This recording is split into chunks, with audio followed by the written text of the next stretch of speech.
Mas voltemos aos anos 50. A audiência da televisão crescia num ritmo moroso, porém constante. Desde 1954 já havia na praça um televisor de fabricação nacional, a marca Invictus. O aparelho fabricado em São Paulo concorria no mercado com os televisores importados. As vendas animaram o fabricante Bernardo Cocubege a nacionalizar o quanto possível o produto, partindo ele próprio para a fabricação dos componentes. Mas apesar da fábrica nacional, a posse do televisor continuava sendo uma questão de status.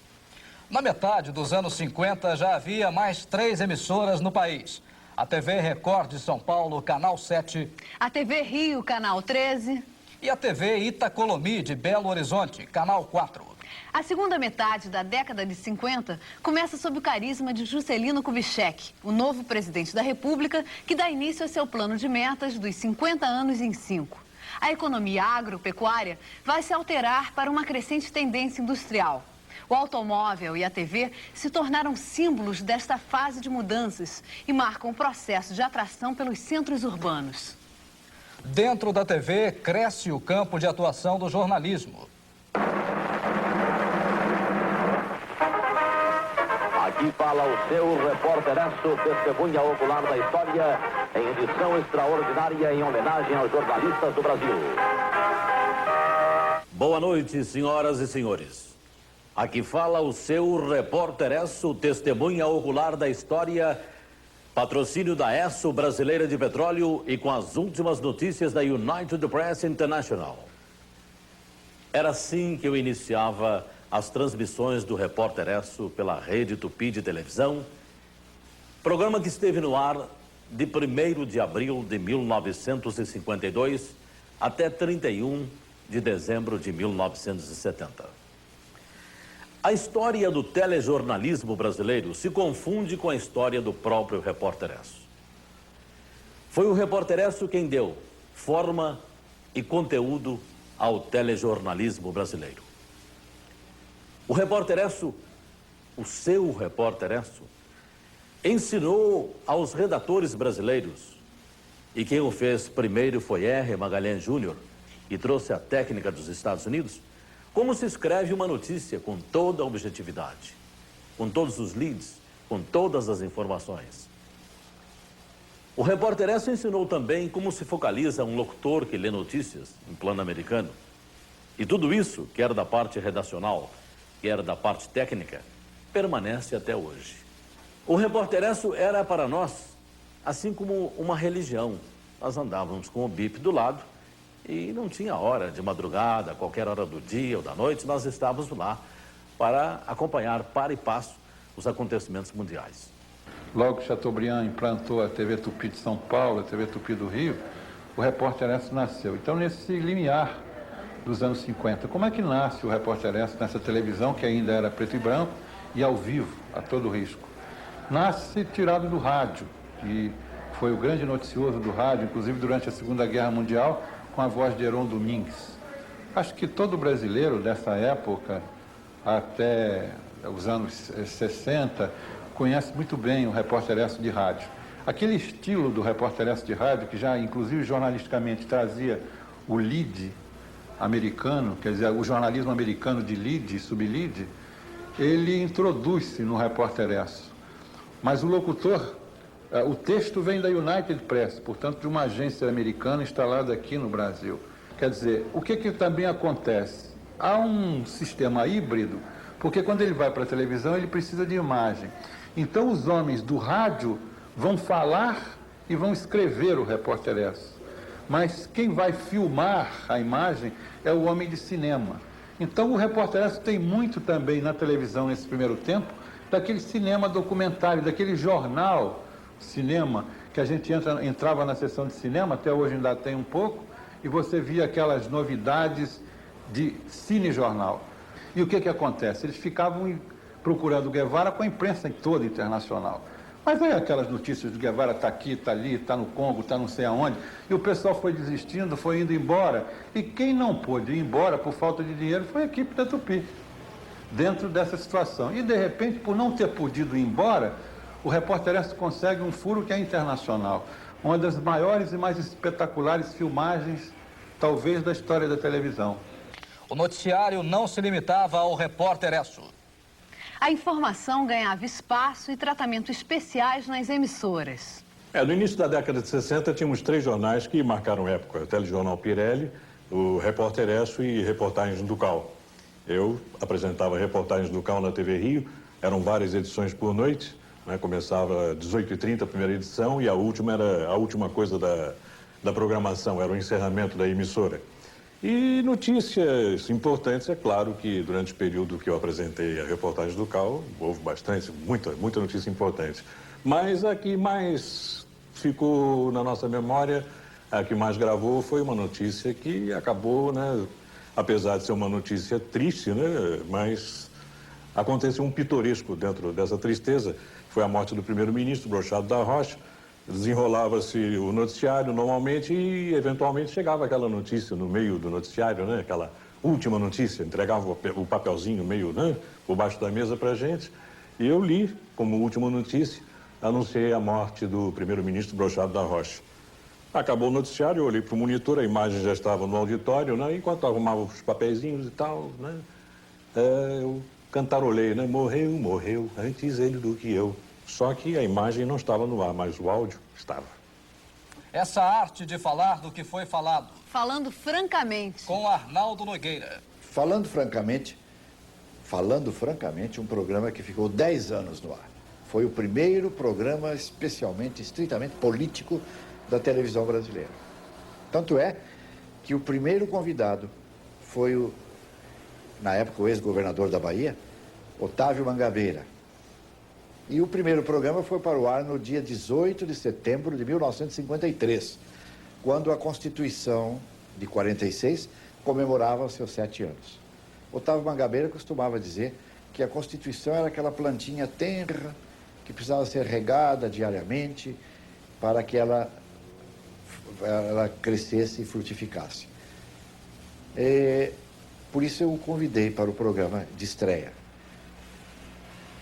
E, abrindo o programa, entrei logo com a pergunta: Dr. Otávio Mangabeira, o senhor que foi ministro das Relações Exteriores do presidente Washington Luiz, o senhor que foi exilado pela Revolução Vitoriosa, por Getúlio Vargas, vitorioso em 1930, o senhor que passou privações em Nova York, exilado pobre, tendo que fazer até traduções para a revista Reader's Digest, o que o senhor acha de Getúlio Vargas no seu governo constitucional? Lembrem bem, hein? 18 de setembro de 1953. O presidente Vargas estava no seu regime constitucional, um ano antes do seu suicídio. E o Dr. Otávio Mangabeira respondeu: a sua pergunta, meu jovem, vem a calhar. O homem, ele não pronunciava o nome do presidente Vargas, o homem é a fraude de calça e paletó. Dorme pensando em golpe e acorda pensando em golpe. E aí o programa saiu do ar, defeito técnico. A minha vida é muito simples.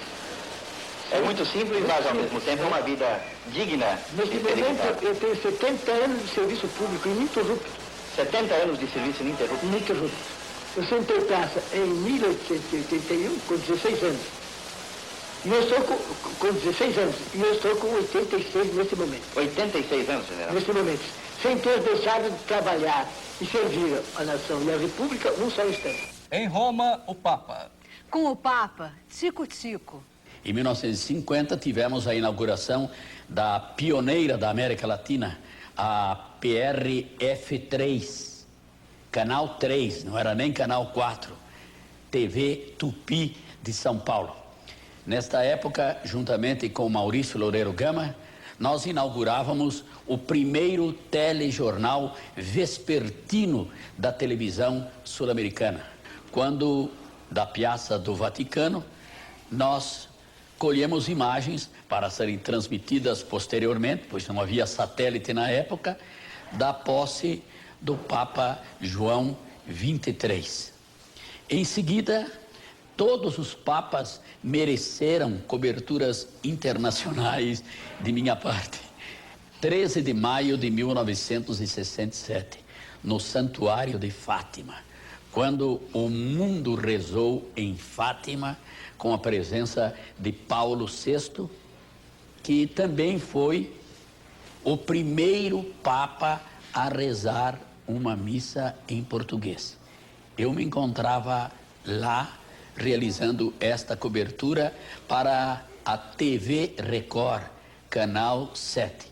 E nessa ocasião, numa das folgas de Sua Santidade, eu tive o privilégio de ser recebido pelo Papa Paulo VI. Aqui está o flagrante, quando ele transmitiu uma bênção especial para o Brasil e América Latina por meu intermédio. A primeira notícia. E o primeiro repórter. Bom, a verdade é essa, o primeiro dia de programa foi uma vergonha, foi muito ruim. Teve toda a característica de um programa inaugural. Mas no dia seguinte, eu encontrei uma grande educadora, uma grande mestra, que ia morar nos Estados Unidos e viu como se fazia televisão lá. Então ela me disse o seguinte, o senhor falou ontem na televisão, não foi? Falei. Eu guardei a sua fisionomia porque o senhor tem cabelo grisalho. Naquele tempo eu tinha cabelo grisalho. Hoje o meu cabelo é mais branco do que o cabelo do Papai Noel.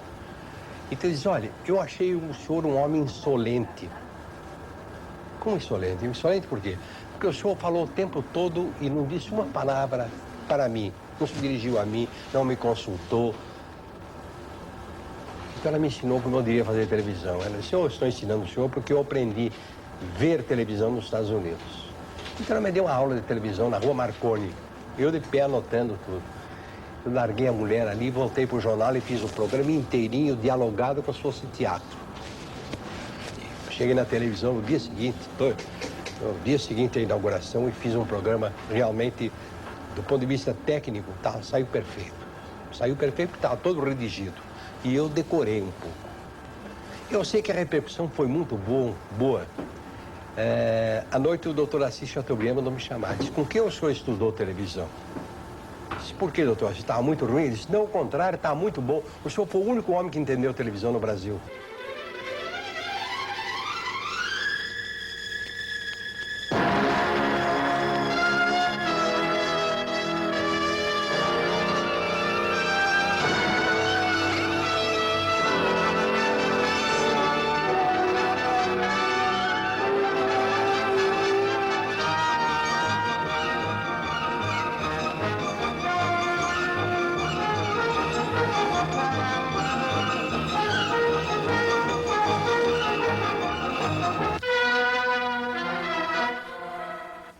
Na história da nossa televisão, nós não tivemos grandes profissionais em grande número. Na verdade, a televisão brasileira foi feita por 10 ou 15 profissionais no máximo, quer dizer, pessoas que criaram, pessoas que dirigiram, pessoas que realmente fizeram a nossa televisão. E por incrível que pareça, não houve uma grande substituição, uma grande renovação. Essas pessoas continuam aí. Mas eu gostaria de falar num que saiu do nosso meio há pouco tempo, morreu há pouco tempo, que é o caso Alberto Loeffler. O caso Alberto Loeffler talvez tenha sido, para mim, um dos diretores, não só mais criativos, mas mais interessantes que a televisão brasileira já teve. Ele criava sempre com uma rosa na mão e buscava sempre a alma das pessoas, quer dizer, e buscava uma alma azul dentro das pessoas. Ele foi uma pessoa extremamente poética e, ao mesmo tempo, muito criativa. Então, tudo que começou exatamente na TV Rio, onde começaram exatamente a se criar programas novos, ideias novas e possibilidades novas para a televisão, o caso Alberto teve uma importância absolutamente fundamental. Eu acho que o caso Alberto talvez tenha sido, se eu pudesse dizer assim, quem foi a pessoa mais importante da televisão brasileira, eu diria foi o caso Alberto Loeffler. A ideia do programa eu a tive e convidei o Armando Nogueira para fazermos juntos o mesmo programa. Seria um programa dos bastidores da política. O nome foi o próprio Armando que o escolheu. Causa e efeito. Ele foi apresentado na televisão, na TV Rio, do Rio de Janeiro, nos tempos em que a TV Rio dominava a audiência do Rio de Janeiro. Esse programa era apresentado, tinha como apresentador aquele grande locutor, aquele grande apresentador da televisão e do rádio brasileiro, que foi Heron Domingues. E o programa estourou. Era apresentado entre 10h30 e 11 horas da noite, e estourou, foi um grande sucesso jornalístico. Ele foi um daqueles primeiros programas jornalísticos de informação política de bastidor da televisão brasileira. Bola na rede, bola na tela. O gol atravessa a cidade e volta ao Maracanã. Me recordo que as transmissões que fazíamos do Maracanã eram transmissões que nós odiávamos, porque tínhamos que carregar uma tralha de equipamentos que era um negócio incrível, que hoje não se carrega tanto. Levava-se as fontes de alimentação, levava-se o picape da câmera, tinha que montar aquilo tudo com muita antecedência. Era uma dificuldade de fazer uma transmissão esportiva. Fazia-se a cobertura com apenas duas câmeras, uma com um ângulo mais aberto, outra com um ângulo mais fechado para chegar a alguns detalhes. Não era fácil fazer uma transmissão. E eu cheguei a fazer transmissões como cameraman, como diretor de TV, depois como repórter de campo e mais tarde como locutor. Como repórter de campo, quero recordar um fato curioso, não tinha retorno, quer dizer, o repórter que ficava no campo não ouvia o locutor que estava transmitindo. Era o Ari Barroso quem transmitia nessa época, quando eu era repórter de campo, embora o primeiro locutor da TV no Rio de Janeiro tenha sido Mário Provenzano. E eu entrava, a televisão montava os seus equipamentos, as suas câmeras, na arquibancada, não tinha uma cabine. Então ele ficava mais ou menos cercado de gente. Eu entrava por um sinal dele. Quando ele fazia assim com o braço, era hora de eu entrar para fazer minha reportagem de campo. Mas à medida que foi enchendo de gente, pela curiosidade com o equipamento de televisão, o sinal passou a ser feito com um lenço branco. A Ari acenava com um lenço branco e eu tinha que entrar para fazer a reportagem nessa hora. Um dia eu estou transmitindo um jogo, era um clássico, Maracanã cheio, acho que era Vasco e Flamengo, e eu olho, o momento de entrada, o jogo tinha acabado, eu tinha que esperar o sinal do Ari Barroso. Quando eu olho, está o estádio inteiro de lenço branco. Eu não sabia se era o Ari Barroso, não era, todo mundo em volta dele. E eu entrei encavalado, o Ari não tinha passado para mim. E aí deu uma bronca, ele queria me despedir no dia seguinte, e isso acontecia frequentemente. Essas eram as dificuldades que nós tínhamos para fazer uma transmissão externa de futebol ou de qualquer outro esporte. E a televisão já tinha a irreverência de Silvio Luiz. Antigamente você fazia o futebol com duas câmeras, uma em close e uma em plano geral. A de close acompanhava o lance de cima, e em plano geral salvava o diretor de TV das besteiras que o cara que estava na outra câmera em close não conseguia salvar. Quando você colocava uma terceira câmera, era um sucesso. Eu me lembro que quando a TV Record botou uma câmera dentro da pista e focalizou o presidente da federação, naquela oportunidade, João Mendonça Falcão, com uma senhora que não era dele ao lado dele, imediatamente mandaram tirar a câmera da pista. Naquela época já se fazia cobertura de vestiário, dava um trabalho desgraçado, porque era muito difícil você linkar duas imagens, então você tinha que ter cabo de câmera suficiente para sair da cabine do Pacaembu, onde ficava o caminhão, e até o vestiário lá embaixo era cabo de câmera que não acabava mais, era fio de microfone que não acabava mais. E a evolução, a tecnologia, trouxe outros ângulos do esporte, outros momentos do esporte, o slow motion. Quer dizer, você tem aquilo muito maior detalhe. E isso aí vai se aprimorar cada vez mais.